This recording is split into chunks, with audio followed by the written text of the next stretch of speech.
Assalamualaikum warahmatullahi wabarakatuh. Kembali lagi dengan saya Sakinatun Najwa sebagai perwakilan dari kelompok 3. Nah, di sini kami akan menerangkan mengenai virus dan biologi molekuler. Nah, anggota kelompok kami terdiri dari saya sendiri Sakinatun Najwa, lalu ada Dera Khairunisa, Asifatul Zannah, Rehan Rizky Tamami, Najwa Rohmania, Fatima Az-Zahra, Nazwa Salsabila, dan Dina Afifah Zakia.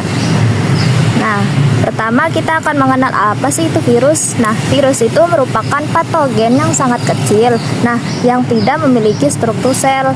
Nah, virus ini tuh tersusun hanya dari DNA atau RNA dan kapsid protein. Virus ini bersifat aselular dan tidak memiliki kemampuan metabolisme sendiri. Virus merupakan parasit obligat yang hanya bisa bereplikasi di dalam sel inang. Jadi virus hanya bisa hidup dengan menempel pada sel inangnya. Lalu penting dalam genetika molekuler dikarenakan virus ini dapat membantu memahami mengenai sistem replikasi, ekspresi gen, dan transfer materi genetik. Nah, untuk struktur dan komponen virus, di mana virus memiliki struktur dasar berupa kapsid, yaitu lapisan protein pelindung.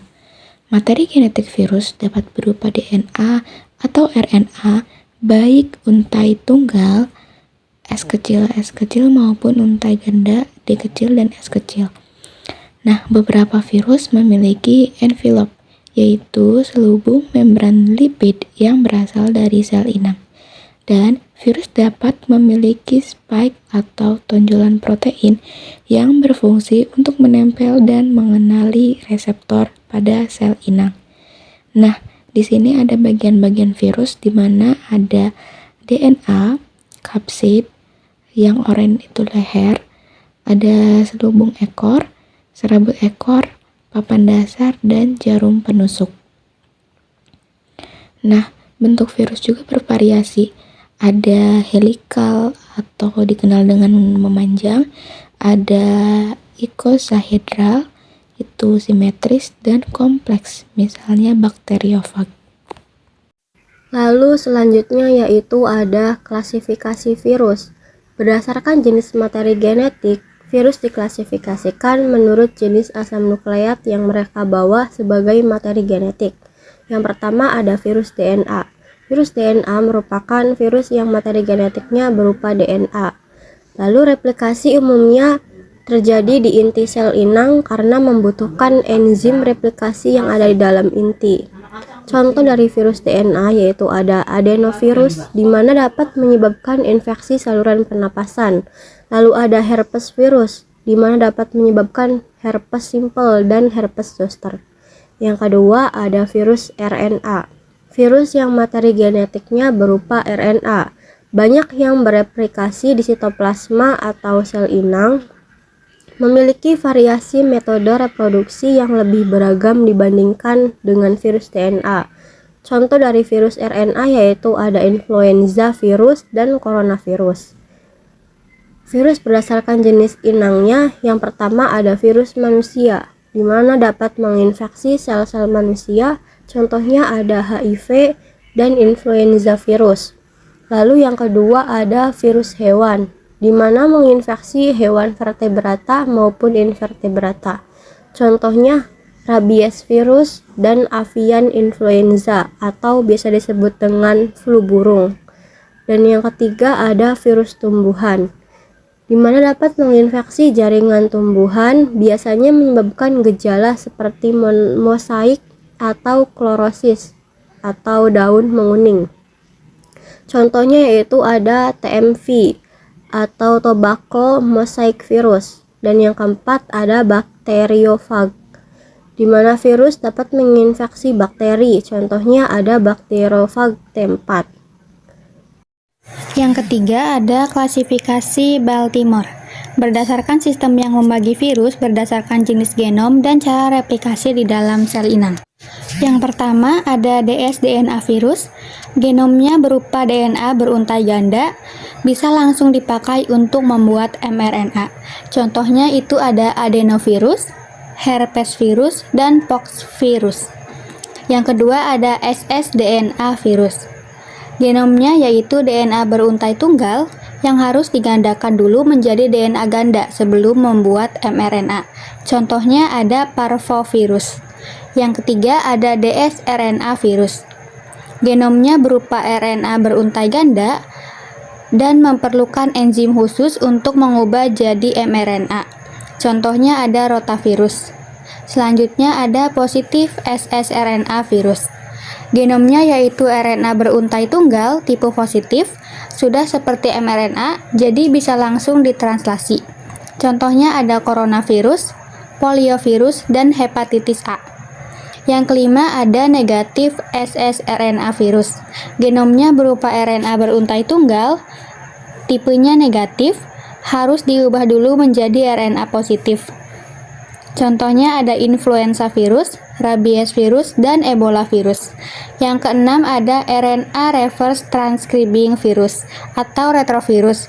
Genomnya yaitu RNA yang diubah menjadi DNA oleh resep transkriptase, lalu DNA-nya masuk ke genom sel inang. Contohnya ada HIV dan HTLV. Yang terakhir ada DNA reverse transcribing virus. Genomnya berupa DNA, tetapi replikasinya memakai perantara RNA atau transkripsi balik. Contohnya ada hepatitis B virus. Baik, selanjutnya yaitu replikasi virus.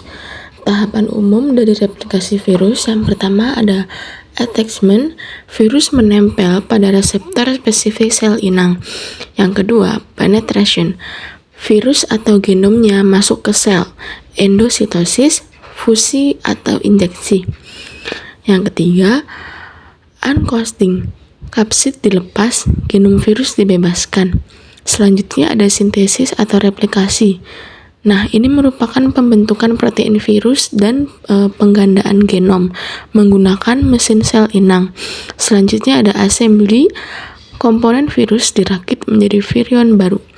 Yang terakhir ada relase, virus keluar melalui lisis atau budding. Nah, ini ada beberapa sedikit gambar mengenai tahapan umum dari replikasi virus, dimulai dari adsorpsi sampai perakitan hingga lisis. Nah, selanjutnya yaitu ada siklus pada bakteriofag.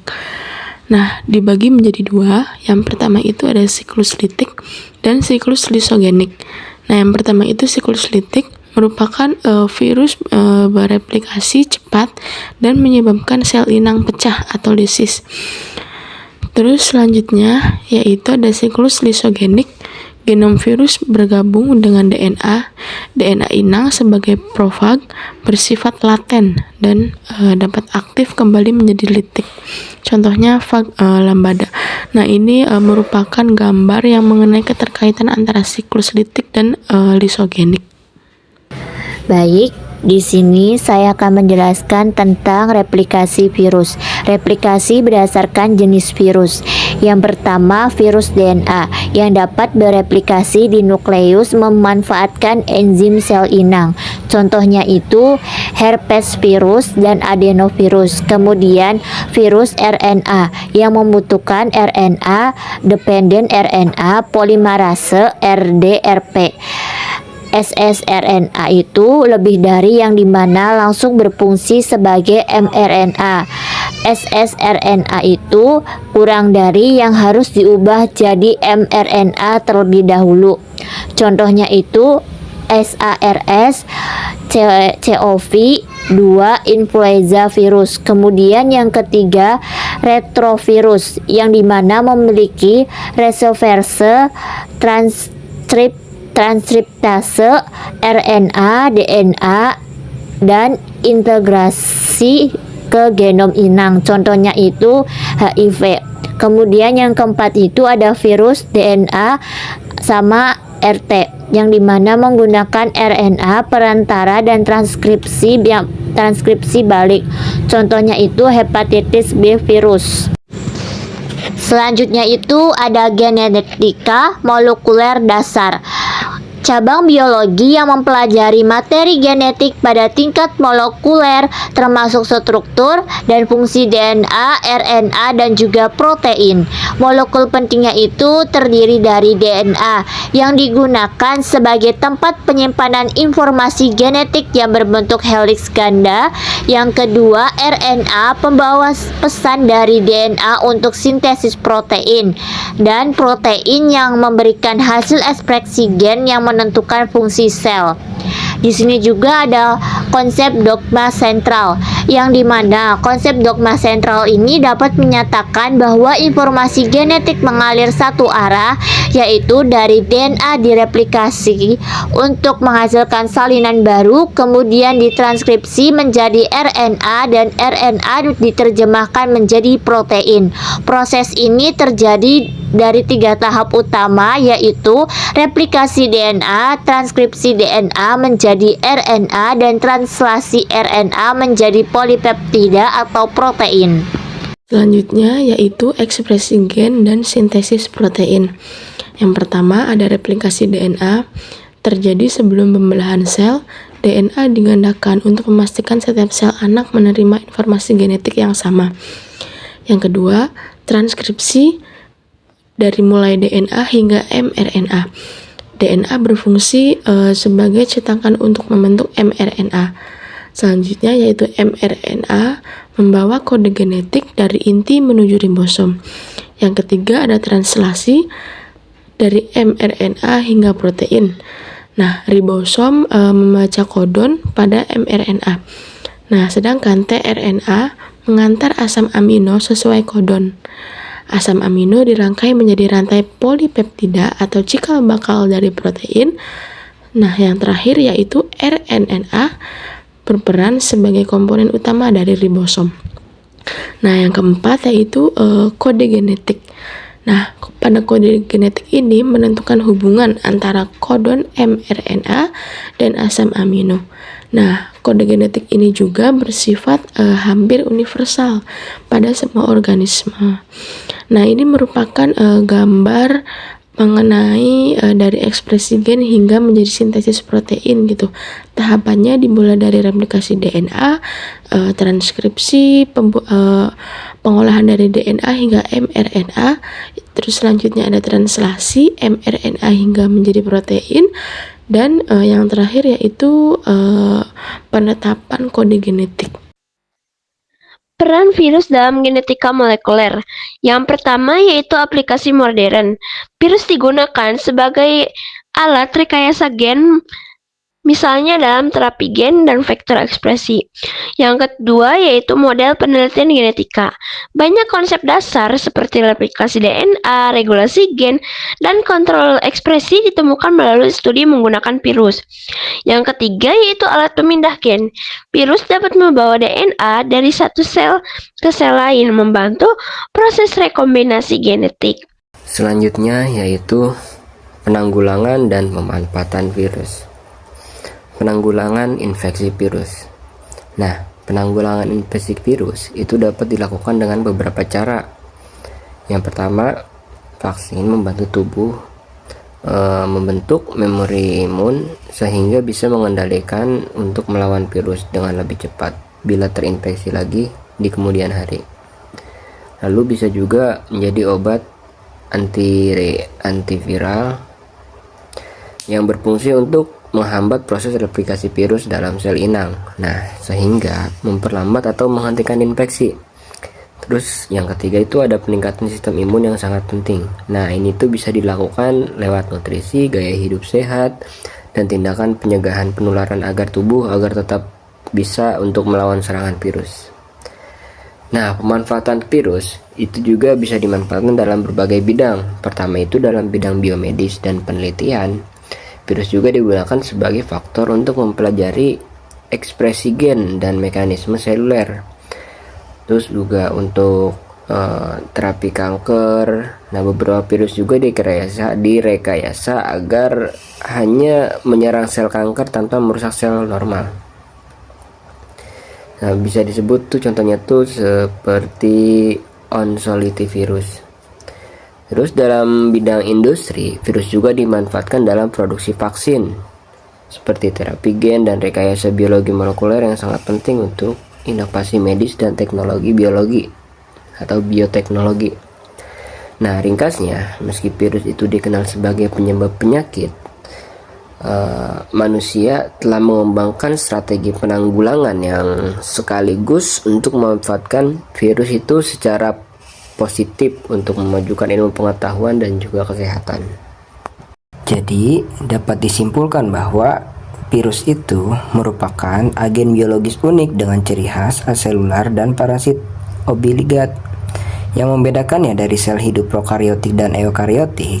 Nah, struktur virus ini yang sederhana juga terdiri dari kapsid dan asam nukleat, serta mekanisme replikasi yang melibatkan siklus titik dan arah lisogenetik yang menjadikannya tuh model penting dalam genetika molekuler. Virus juga tidak hanya berperan sebagai patogen, akan tetapi bisa juga sebagai alat dalam rekayasa genetika melalui vektor dan transduksi. Nah, pemahaman dogma serta ekspresi gen dan sintesis protein juga semakin memperjelas hubungan erat antara virus dan juga genetika molekuler. Di sisi lain, virus juga memiliki dampak signifikan dalam kesehatan dan juga bioteknologi melalui vaksin, terapi antitusif, dan juga potensi terapi kanker yang mencerminkan kontribusi positif dan juga tantangan yang dihadapi manusia dalam memanfaatkan kemampuan untuk menghadapi virus. Mungkin hanya itu yang bisa kami sampaikan. Kurang-kurangnya mohon maaf. Wabillahi taufiq wal hidayah. Wassalamualaikum warahmatullahi wabarakatuh.